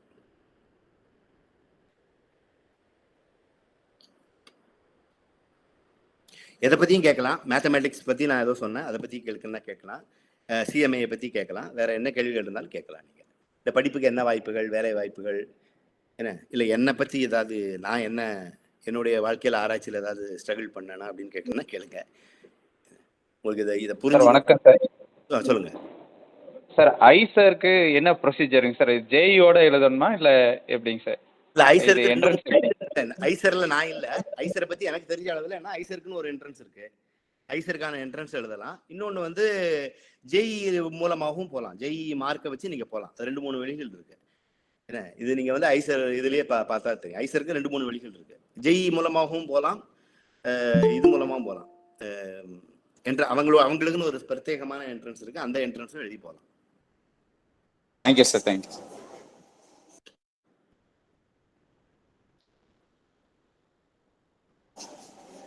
Sir. Good evening sir. Good evening sir. Chennai mathematical இன்ஸ்டியூட்ல பிசிக்ஸும் படிக்கலாம் இல்லைங்க சார்? பிசிக்ஸ் படிக்கலாம். பிசிக்ஸ் ஆராய்ச்சி பண்றதுக்கு வாய்ப்பு இருக்கு. Physics, computer science, mathematics 3 subject இருக்கு. அது செப்பரேட் என்ட்ரன்ஸ் எக்ஸாமாங்க சார், இல்ல ஜேஇயோட வரும்? பிஎஸ்சிக்கு வந்து ஒரே என்ட்ரன்ஸ் தான். சார் ஓகேங்க சார். கம்ப்யூட்டர் சயின்ஸ் எல்லாத்துக்கும் ஒரே என்ட்ரன்ஸ் தான். சரிங்க எம்எஸ்சி சார். பிசிக்ஸ் இல்ல, அது மட்டும் இல்ல. எம்எஸ்சி கம்ப்யூட்டர் சயின்ஸ் இருக்கு, எம்எஸ்சி பிசிக்ஸ் இல்ல. ஆனா PhD in computer science, physics, mathematics 3 subject இருக்கு. ஓகே, அது கவர்மெண்ட் இன்ஸ்டியூட்டாங்க சார் இல்லை பிரைவேட்ல வருமாங்க சார்? இது வந்து ரெண்டும் கலந்தது. அதாவது இது வந்து ஒரு மாதிரி ஒரு இந்த கேள்விக்கு பதில் வந்து சரியா சொல்ல முடியாது. அதாவது கவர்மெண்டோட ஃபண்டிங் தான் மெயினா. எனக்கு சம்பளம் கவர்மெண்ட் தான். ஆனா இந்த லேண்ட் வந்து பிரைவேட் லேண்டு, பிரைவேட் டொனேஷன்ல தான் வருது. அதாவது இன்ஃபாசிஸ் இந்த மாதிரி பல்வேறு இவங்க வந்து இன்னைக்கு சில கடமைகள் இருக்கு. ஒவ்வொரு இதுக்கும் ஒரு சோசியல் ரெஸ்பான்சிபிலிட்டின்னு ஒவ்வொரு கார்பரேட்டுக்கு இருக்கு. அதனால அவங்க சில இந்த மாதிரி இடங்களுக்கு சில காசு கொடுக்குறாங்க. அதனால இதுக்கு பிரைவேட் இன்ஸ்டியூட், அட்டானமஸ் இன்ஸ்டியூட், இது ஒரு அட்டானமஸ் யூனிவர்சிட்டி மாதிரி பிரைவேட் ஃபண்டிங்கும் இருக்கு, கவர்மெண்ட் ஃபண்டிங்கும் இருக்கு. கவர்மெண்ட் ஃபண்டிங் தான் அதிகம். ஸ்டூடெண்ட்ஸ்க்கு வந்து ஸ்காலர்ஷிப் கிடைக்குமாங்க சார் இல்லை செப்பரேட்டா ஃபீஸ் பே பண்ணுமாங்க சார்? இல்ல, ஃபீஸே கிடையாது. நீங்க ஃபர்ஸ்ட் முதல் 50 ரேங்குகளுக்கு ஃபீஸே கிடையாது. ஃபீஸ் கிடையாது. அது தவிர உங்களுக்கு ஸ்டைஃபண்ட் வரும். இப்போ ஒரு கேள்வி கேட்டாங்க, ஏதோ மேத்ஸ் ரிசர்ச்னு யார் கேட்டாங்க, அது மறைஞ்சு போச்சு, சாட்ல வந்துச்சு அது கேள்வி. ஒரு நிமிஷம். Can you explain mathematical research with an example and with an application அப்படின்னு கேட்குறாங்க. ஸோ இது வந்து அதான் நான் சொன்னேன். இப்போ வந்து ஒரு குவாண்டம் மெக்கானிக்ஸ் இருக்குன்னு வச்சுக்கோங்களேன். இப்போ நீங்க கேட்குறீங்க மேத்தமேட்டிக்கல் ரிசர்ச்னா என்னன்னு. இப்போ வந்து குவாண்டம் மெக்கானிக்ஸ் வந்து அதோட எக்ஸ்பெரிமெண்ட் வந்து ஆரம்பத்தில் செஞ்சாங்க. செய்யும்போது என்னன்னா, ஒரு எலக்ட்ரான் அல்லது ஃபோட்டான் வச்சுக்கோங்க, ஒரு ஃபண்டமெண்டல் பார்ட்டிகல்னு சொல்லுவாங்க. அதை ஒரு இது மூலமா அனுப்பும்போது இப்போ அவங்களுக்கு என்ன தெரியுதுன்னா, ஃபோட்டானுக்கு வந்து ஒரு வேவ், அதாவது நம்ம வந்து நான் இப்போ இந்த ரூம்ல இருக்கேன், நான் வந்து வேற ஒரு ஊர்ல இல்லை, ஓகேயா? அதே தவிர நான் இப்படி இந்த ஷேப்ல இருக்கேன்னா இப்படிதான் இருக்கேன். ஆனா ஒரு எலக்ட்ரான் வந்து ஒரு பார்ட்டிகிளாகவும் இருக்க முடியும். பார்ட்டிகிள்னா அந்த பந்து, இது எல்லாம் பார்ட்டிகிள். வேவ்னா என்ன, ஒரு தண்ணியில ஒரு அலை வருதுல்ல, அலைக்கு வந்து ஒரு பார்ட்டிகிள் இருக்காது, ஒரு அலை. அது ஒரு அலையாகவும் இருக்கலாம், இதாகவும் இருக்கலாம், ரெண்டாவும் இருக்கலாம். அதாவது மைக்ரோ பார்ட்டிகிள் அந்த லெவல்ல. உண்மையில உலகத்துல எல்லாமே அப்படிதான். ஆனா நம்ம கிட்ட அது பார்த்தா தெரியாது. ஏன்னா அந்த அலைத்தன்மைன்றது ரொம்ப ரொம்ப அது ஒரு நெக்லிஜிபிள், அது இது கிடையாது. இப்போ இந்த விஷயத்த நீங்க மேத்தமேட்டிக்ஸ்ல எப்படி சொல்றது? இதை வந்து எப்படி நீங்க வந்து சாதாரண லாங்குவேஜில் சொல்றது அப்படின்ற போது, குவாண்டம் மெக்கானிக்ஸுக்காக ஆபரேட்டர் அல்ஜிப்ரா, அதாவது வந்து ஒரு, அது நீங்கள் படித்தாதான் தெரியும், ஃபங்க்ஷனல் அனாலிசிஸ்னு ஒன்று இருக்குது. அது மூலமாக வந்து ஒரு புது ஃப்ரேம் ஒர்க்கை உருவாக்குறாங்க. ஸோ அந்த ஃப்ரேம் ஒர்க் உருவாக்கும் போது அதன் மூலமாக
என்னோட ஹாட்ஸ்பாட்ல ஃபோன்ல போட்டுருக்கேன், அவ்வளோ பவர்ஃபுல்லாக இருக்கேன். நான் வீடியோ கட் பண்ணிட்டேன், நீங்கள் பேச முடியும் சார். மாடல் ஸ்கூல் திருப்பூருங்க sir. Sir one more doubt sir. இப்போ ஐசர் ஜேஇ தவிர வேற ஏதாவது மேக்ஸ் சிஎஸ் குரூப்புக்கு வேற ஏதாவது என்ட்ரன்ஸ் டெஸ்ட் ஏதாவது இருக்காங்க சார்? என்ட்ரன்ஸ் எக்ஸாம் இருக்கு? இல்லை எல்லாம் இப்போ மேத்ஸ் சிஎஸ்ங்கிறது இல்லை அதாவது இப்போ இல்லை எனக்கு தெரிஞ்சு இல்லை மற்ற இதில் இன்ஜினியரிங் காலேஜில் கூட இருக்கலாம், ஏதாவது வந்து மேத்ஸ் இது இருக்கலாம். நான் வந்து இந்த இந்த இந்த ஸ்டாண்டர்டில் சொன்னேன்னா ஐசர் இந்த மாதிரி தான், ஐசர் இந்த மாதிரி இடங்கள்ல தான் இருக்கு எனக்கு தெரிஞ்சு. அதான் நான் ரெக்கமெண்ட் பண்ணக்கூடிய இடங்கள் வந்து அதாங்க சார், மாணவர்களோட இது சந்தேகம் இருந்ததுங்க சார், அதாங்க சார். Okay okay. இல்லை அதான் ஐசர் இந்த மாதிரி இடங்கள் தான் இருக்குது, வேற எனக்கு இடங்கள் இல்லை. எல்லா இன்ஜினியரிங் காலேஜும் எம்எஸ்சி படிக்கக்கூடிய வழிகள் இருக்குது, மேத்தமெட்டிக்ஸ் படிக்கக்கூடிய வழிகள் இருக்குது. ஆனால் அது அவ்வளவு சிறப்பான, இப்போ ஐஐடியில் கூட இருக்குது, அது அவ்வளவு சிறப்பானதான் நான் சொல்ல மாட்டேன், அவ்வளோதான், வேற ஒன்றும் இல்லை. அங்கேயும் படித்து வராங்க, வெவ்வேறு இடங்கள்ல செய்கிறாங்க, அது வேற விஷயம்.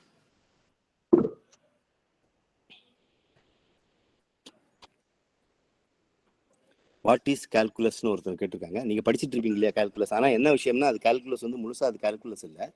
உதாரணமாக இன்டகிரேஷன்னா ரிவர்ஸ் ப்ராசஸ் ஆஃப் டிஃபரன்ஷியேஷன் சொல்லுவாங்க, அது உண்மை கிடையாது. நீங்கள் வந்து கால்குலஸ் வந்து இப்போ உதாரணமாக அதோட கராரான தன்மையோட ஒரு பிஎஸ்சி மேத்தமெட்டிக்ஸ் படிக்கும்போது படிப்பீங்க. கால்குலஸ்ன்றது என்னன்னா நுட்பமாக ஒரு விஷயத்துக்கு போகும்போது, ஒரு விஷயத்து இப்போ நீங்கள் வந்து ஒரு விஷயத்த வந்து ஒரு ஆவரேஜ் எடுக்கிறீங்கன்னு வைங்க, இந்த ஆவரேஜை வந்து ஒரு 10 இருந்ததுன்னா நீங்கள் ஆவரேஜ் எடுப்பீங்க. ஒரு இன்ஃபைனைட்டான ஒரு விஷயம் இருக்குன்னு வச்சுக்கோங்க, நுட்பமான ஒரு விஷயம். இப்போ வந்து ஃபிசிக்ஸில் வந்து ஆக்சலரேஷன் இதெல்லாம் இருக்கு இல்லையா, அது எப்படி பண்ணுவீங்க? அந்த மாதிரி ஒரு லிமிட் எடுக்கிறதுன்னு ஒன்று இருக்குது. அந்த லிமிட் எடுக்கிறதுக்கு தேவையான ஒரு விஷயத்துக்கு கால்குலஸ்னு ஒன்று வருது. அந்த லிமிட்ங்கிற கான்செப்ட் நீங்கள் +2ல் படிச்சிருக்கணும், அது படிச்சிங்கன்னா அங்கே கால்குலஸ் ஸ்டார்ட் ஆகுது. இப்போ அதே மாதிரி கூட்டுறதுன்னு இருக்குது, 10 நம்பர் வந்து கூட்டிடுவீங்க. அதே கூட்டுறது ஒரு இன்ஃபைனைட் இதாக இருந்தால் எப்படி கூட்டுவீங்க, இல்லை ஒரு இன்டர்வல் ஓவராக எப்படி கூட்டுவீங்க? அதுதான் இன்டகிரேஷன் ஆக்சுவலாக. ஸோ இன்டகிரேஷனுங்கிறது இதை வந்து ஜென்ரலைஸ் பண்ணுறது. ஜென்ரலைஸ்னா பொதுமையாக இன்னும் நீங்கள் வெவ்வேறு விஷயங்களை நீங்கள் கூட்டக்கூடிய ஒரு தன்மை. நீங்கள் அதை இன்டகிரேஷன் வந்து கூட்டலோட ஜென்ரலைசேஷன் தான் அது. நீங்கள் கால்குலஸ் படிக்கிறேன்னா தனியாக ஒரு தடவை வாங்க, அதுக்கு ஒரு தடவை நான் கால்குலஸ்னா என்னன்னு முதல்ல இருந்து ஆரம்பிக்கிறேன்.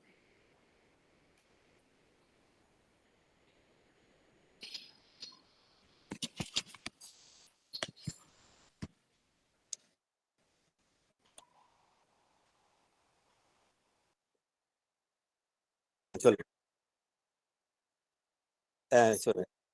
எதுல ஜாப் ஆப்பர்ச்சுனிட்டிஸ்? அதாவது நான் வந்து ஒரு சிஎம்ஏ இதில் வந்து சிஎம்ஏல தானே கேட்குறீங்க. அது வந்து டேட்டா சயின்ஸுங்கிறது இன்ஜினியரிங் முடிச்சுட்டு பண்ணலாம், இல்லை பிஎஸ்சி முடிச்சுட்டு பண்ணலாம். அதுக்கு பிரமாதமான ஜாப் ஆப்பர்ச்சுனிட்டி இண்டஸ்ட்ரியில் இருக்கு. இதை பொறுத்த வரைக்கும் ரிசர்ச்சுக்கு போகிறது தான் ஜாப் ஆப்பர்ச்சுனிட்டிஸ். அது அப்படி இல்லைன்னா வேற இடங்களுக்கு மாறிக்கலாம், அதுக்கான வாய்ப்புகள் இருக்கு. இண்டஸ்ட்ரி போகிறவங்களும் இருக்காங்க. இந்த பிஎஸ்சி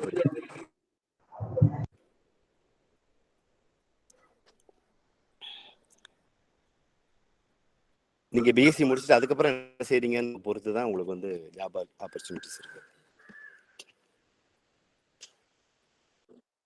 ஓகே.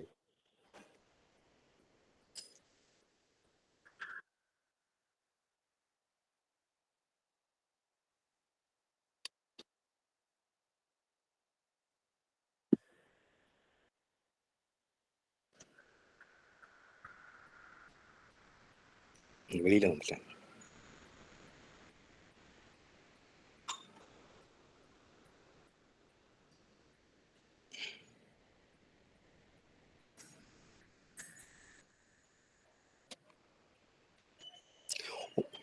உங்களுக்கு வேற ஏதாவது கேள்வி இருந்தால் தனிப்பட்ட முறையில் என்னோட இமெயில் அட்ரஸ் எடுத்து கேட்கலாம். அதாவது முக்கியமான கேள்விகளுக்கு ஏதாவது கிளாரிஃபிகேஷன் இருந்தால் பின்னாடி கூட கேட்டுக்கலாம். சார் டேட்டா சயின்ஸுக்கு என்ன மாதிரி ஃபீஸ் ஸ்ட்ரக்சருங்க சார்? டேட்டா சயின்ஸுக்கு 2.5 லட்சம் ரூபா ஒரு செமஸ்டருக்கு வரும் எனக்கு தெரிஞ்சு. ஆமாம், அதில் ஸ்காலர்ஷிப் இருக்குங்க. அதாவது ஒரு சில ஸ்காலர்ஷிப் இருக்குது, ரிசர்வேஷன் இருக்குது. சிஎம்ஏல ஒரு மாதிரி ஒரு ரிசர்வேஷன் இருக்குது. எக்கனாமிக்கலி இதாக இருக்கிறவங்களுக்கு ஒரு இது இருக்குது. அது அவங்க வந்து ஃபீஸில் வேவ் உண்டு, ஃபுல் ஃபீஸ் வேவிங்கும் உண்டு.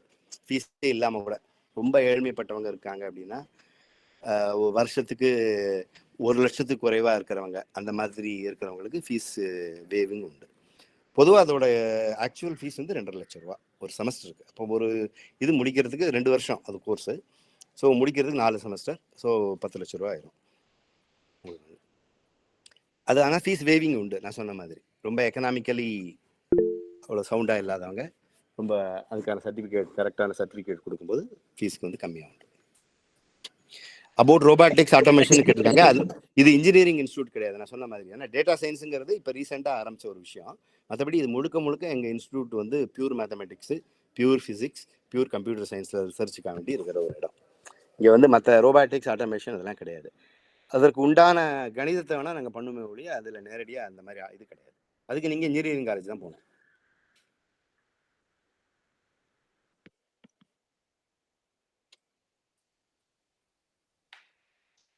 இது ஃபீஸ் ஸ்ட்ரக்சர்னு கேட்டாங்க, எனக்கு பார்க்கல.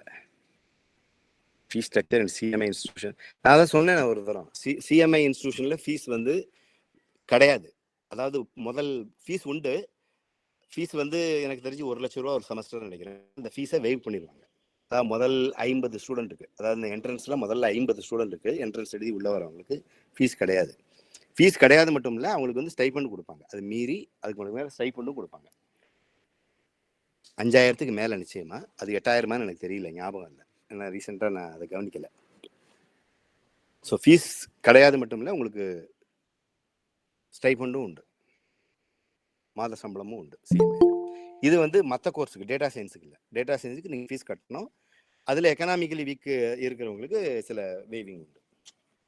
சார் சிஎம்ஐல எவ்வளோ சீட் அவைலபிளுங்க சார் டேட்டா சயின்ஸ்க்கு? 50லேருந்து 60 இருக்கும்னு நினைக்கிறேன். 60 சீட் இருக்கும்னு நினைக்கிறேன்.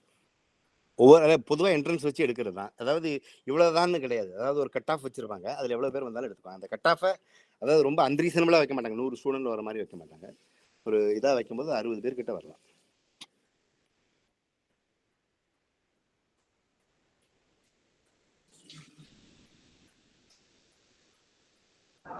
Excuse me, sir. Sir, mains comparatively, I mean JEE comparatively in the CMA ஓட entrance exam எந்த அளவுக்கு டஃப்பா இருக்கும் and அதனுடைய preparation strategy எப்படிலாம் நாம ஃபாலோ பண்ணலாம்னு சொல்றீங்களா? இல்லை, மேத்ஸை பொறுத்தவரை ஜேஇயை விட கஷ்டமாகவே இருக்கும். ஆனால் மேத்ஸ் மட்டும் தான் உங்களுக்கு இருக்கும். அதாவது ஜேஇயில் வந்து அப்ஜெக்டிவ் இது வந்து ஜேஇயை விட கஷ்டமாக தான் இருக்கும். ஆனால் நீங்கள் ஃபிசிக்ஸ் கெமிஸ்ட்ரிலாம் படிக்க வேண்டாம்.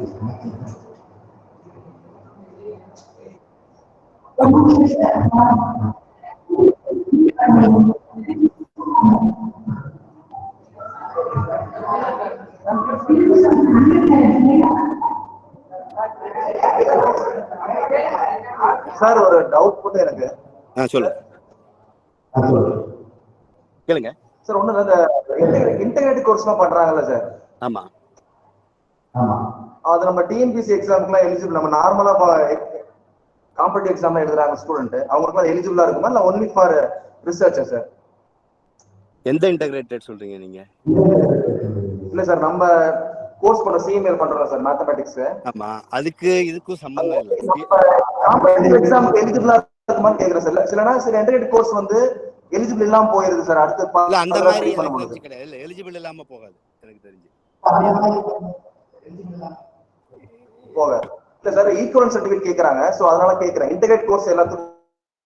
இல்ல, எனக்கு சரியா பதில் சொல்ல தெரியல இதுக்கு. இது எலிஜிபிலிட்டி அந்த மாதிரி இது, ஏன்னா இது ஒரு ஸ்டாண்டர்டான ஒரு இன்ஸ்டியூட்ல இருக்கிற ஒரு பிஎஸ்சி கோர்ஸ்.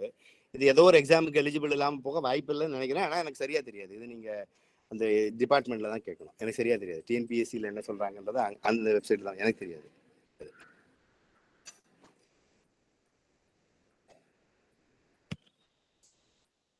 ஹலோ, ஃப்ரீஸ் ஆயிடுச்சு இருக்கு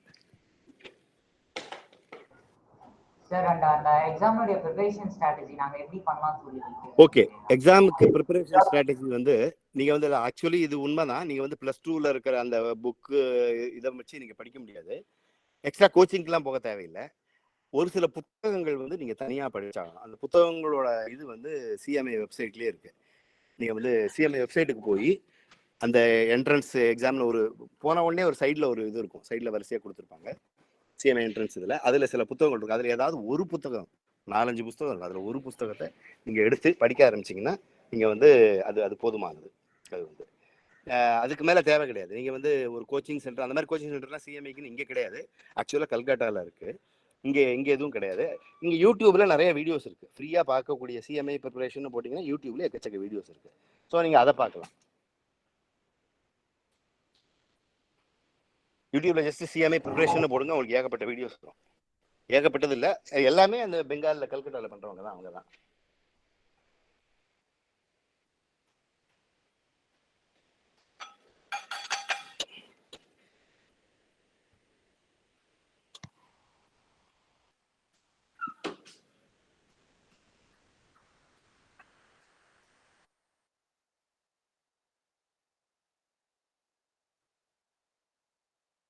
சரி, நான் வேணா காப்பி பேஸ்ட் பண்ணவா? அது என்ட்ரன்ஸ் எங்க சைட்ல இருக்கு. நான் வந்து நீங்க அந்த சைட்டுக்கு போனீங்கன்னா வந்துடும். சிஎம்ஐயோட வெப்சைட்ல புத்தகங்கள் லிஸ்ட் இருக்கு. நான் வேணா ஒரு செகண்ட் போய் இதை கட் அண்ட் பேஸ்ட் பண்ணி உங்களுக்கு போடுறேன்.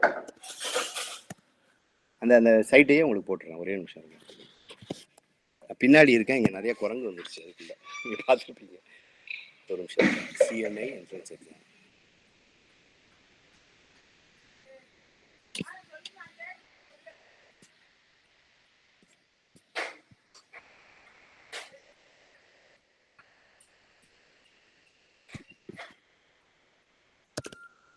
ஒரு இது போடுறேன் சேட்டில்.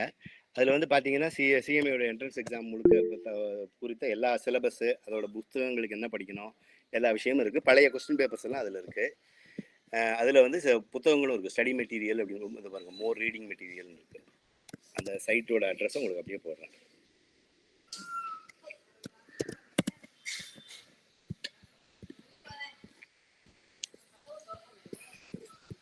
ஸோ அதில் எப்படி ப்ரிப்பேர் பண்ணோங்கிறத பற்றி உங்களுக்கு தெளிவாக கொடுத்துருக்கு. நீங்கள் அந்த வழிகளில், அதாவது உங்களுக்கு இதில் சீரியஸான ஆர்வம் இருந்ததுன்னா அந்த வழிகளில் பண்ணிங்கனாலே போதும். ஆனால் ப்ளஸ் டூவில் படிக்கிற அந்த மேத்தமேட்டிக்ஸ் வந்து அப்கோர்ஸ் அதை படித்து ஒரு சிறந்த மாணவனாக இருந்தால் அதை பண்ண முடியும். அதில் ஒன்றும் இது கிடையாது. அது ஆனால் கொஞ்சம் கஷ்டமான ஒரு வேலை. நீங்கள் வந்து எக்ஸ்ட்ராவாக ப்ரிப்பேர் பண்ணி தான் ஆகணும். ஆனால் மேத்தமேட்டிக்ஸ் ஒன்று தான் ப்ரிப்பேர் பண்ணணும். இப்போ ஜேஇக்கெல்லாம் 3 சப்ஜெக்ட் ப்ரிப்பேர் பண்ணோம்ல, அந்த மாதிரி தேவை கிடையாது. 3 சப்ஜெக்டில் அவ்வளோ தூரம் அந்த தேவை கிடையாது. இதில் வந்து பேசிக் மேத்தமேட்டிக்கல் உங்களோட எபிலிட்டி என்ன, உங்களோட திங்கிங் ப்ராசஸ் என்ன, அதை தான் டெஸ்ட் பண்ணுவாங்க. சார், நான் கொடுத்த அந்த 2 சைட்லேயும் எல்லா விவரமும் இருக்குது. நான் சேட்டில் போஸ்ட் பண்ணியிருக்கிறது. டுடே கிளாஸ் பிபிடி கேட்டாங்க. நான் பிபிடி எதுவும் ப்ரிப்பேர் பண்ணல, எனக்கு அதுக்கான நேரம் இல்லை. கரண்ட் வந்துருச்சு, நான் உள்ள போயிடுறேன்.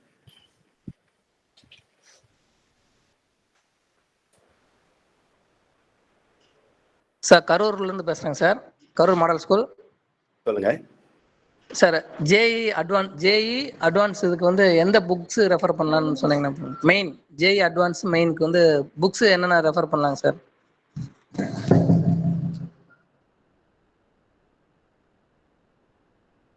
ஜேஇ அட்வான்ஸுக்கு வந்து நீங்கள் வந்து ஏதாவது அதுக்கு புக்கு இல்லை, எனக்கு அதை பற்றி தெரியாது. நான் எத்தனையோ புக் இருக்கு, நான் அதை வந்து சொல்கிறதுக்கு நான் அந்த இதில் இல்லை. நான் ஜேஇ அட்வான்ஸ் அந்த ரிலேட்டடாக இல்லை.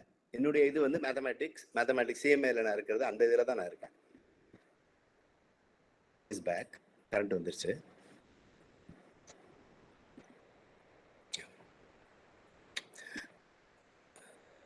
ஜேஇ குறித்து நீங்கள் அதுக்கு கோச்சிங் அதெல்லாம் இருக்குது, கோச்சிங் சென்டர் அந்த மாதிரி இருக்குது. நீங்கள் அதில் தான் கேட்கணும். ஸோ அதுக்கு இப்போ புக்ஸுன்னு இப்போ என்ன, நீங்கள் ஃபிசிக்ஸ் படிக்கணும்னா ரெஸ்ட்ரிக் அண்ட் ஹேரடின்னு ஒரு புக் இருக்குது. மேத்தமேட்டிக்ஸுக்கு எத்தனையோ புக் இருக்குது. நம்ம வந்து என்ன புக்குன்னு இப்போ நான் அதில் டச் விட்டு போச்சு. எனக்கு நான் அந்த பக்கம் போனதில்லை. என்னுடைய காலத்தில் நான் ஜேஇக்கு ப்ரிப்பேர் பண்ண ஒழிய அதுக்கப்புறம் நான் வரல. அது என்ன 80களோட இது 90 ஆரம்பத்தில், நான் 90ல் எழுதினேன். ஸோ எனக்கு அது மறந்து போச்சு.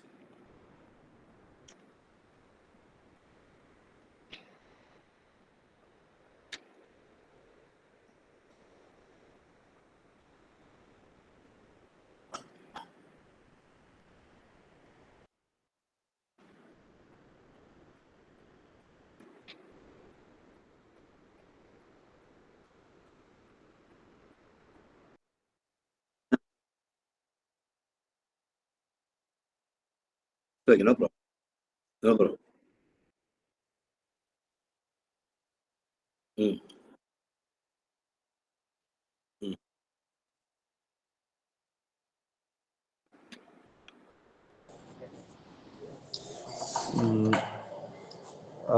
சார், நாங்கள் அந்த திருச்சி மாடல் ஸ்கூல்ல வந்து பேசுகிறோம் சார். எங்களுக்கு ஆக்சுவலாக நெட்வொர்க் கட் ஆயிடுச்சு. ஸோ என்னோட மொபைல்லேருந்து ஜாயின் பண்ணியிருக்கேன். சரி.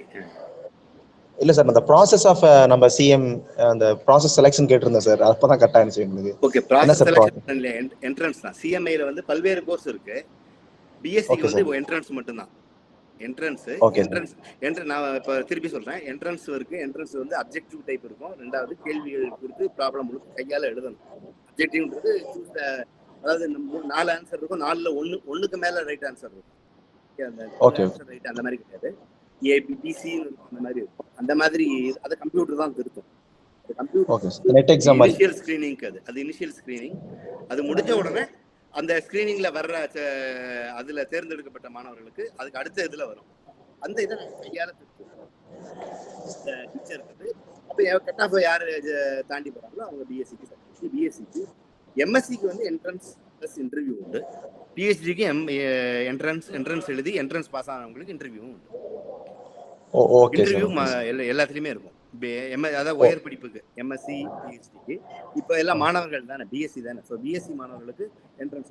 Okay sir. Thank you sir.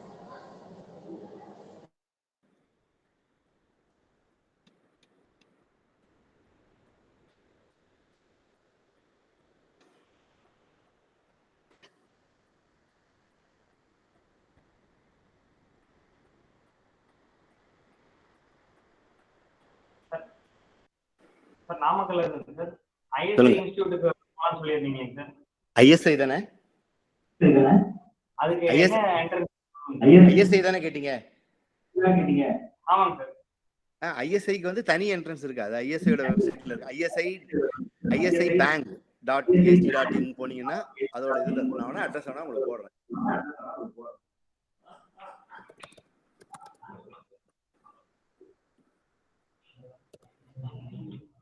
Chat பாக்ஸ்ல போட்டுருக்கேன் பாருங்க. அதோட இதுல போனீங்கன்னா உங்களுக்கு ஐஎஸ்ஐ பத்தின ஐஎஸ்ஐ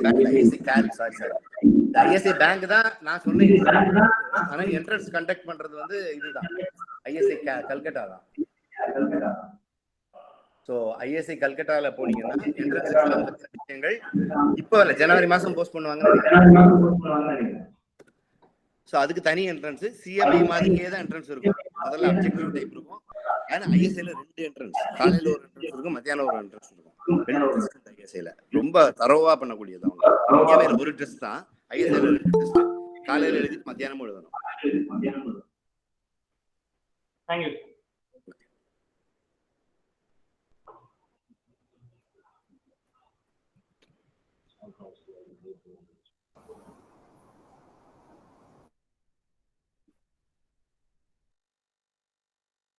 இல்ல வித்தவுட் மேத்ஸ் கிடையாது. மேத்ஸ் தான் அடிப்படை. எங்க இதுல தானே கேட்குறீங்க, சிஎம்ஐல தானே கேட்குறீங்க. சிஎம்ஐல மேத்ஸ் தான் அடிப்படை. Chennai mathematical institute. So mathematics தான் இதோட சென்டர். ஸோ மேத்தமேட்டிக்ஸ் அடிப்படையாக வச்சு தான் மற்றதெல்லாம். மேத்தமேட்டிக்ஸ் தான் மெயின் சப்ஜெக்ட். ஃபிசிக்ஸ் வந்து உண்டு, கம்ப்யூட்டர் சயின்ஸ் உண்டு. இங்கே கம்ப்யூட்டர் சயின்ஸ் போகலாம், கம்ப்யூட்டர் சயின்ஸுக்கு பதில் ஃபிசிக்ஸ் எடுக்கலாம், ஃபிசிக்ஸ்க்கு பதில் கம்ப்யூட்டர் சயின்ஸ் எடுக்கலாம். மேத்ஸை எதை வச்சு ரீப்ளேஸ் பண்ண முடியாது. மேத்ஸ் தான் அடிப்படையான subject.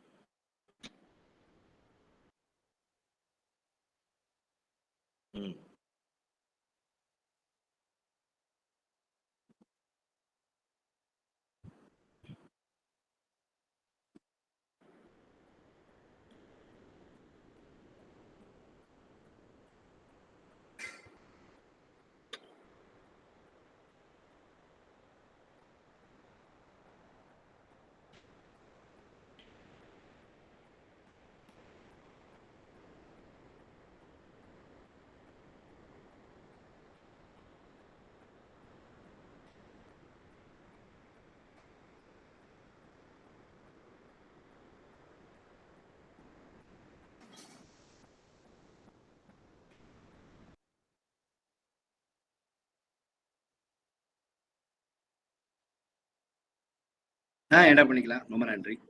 Thanks.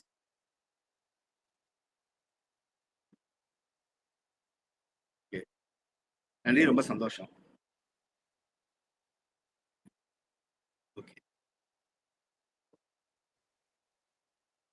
Okay okay okay நன்றி, ரொம்ப தேங்க்ஸ். ஓகே.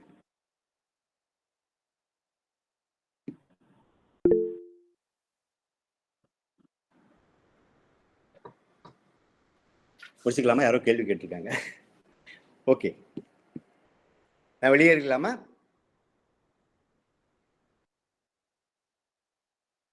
என்ன கொஸ்டின் கேட்கலையே, ஆன்சர் பண்ண எனக்கு ஒன்றும் பிரச்சனை இல்லை. எனக்கு என்ன கொஸ்டின் எதுவும் நான் பார்க்கல.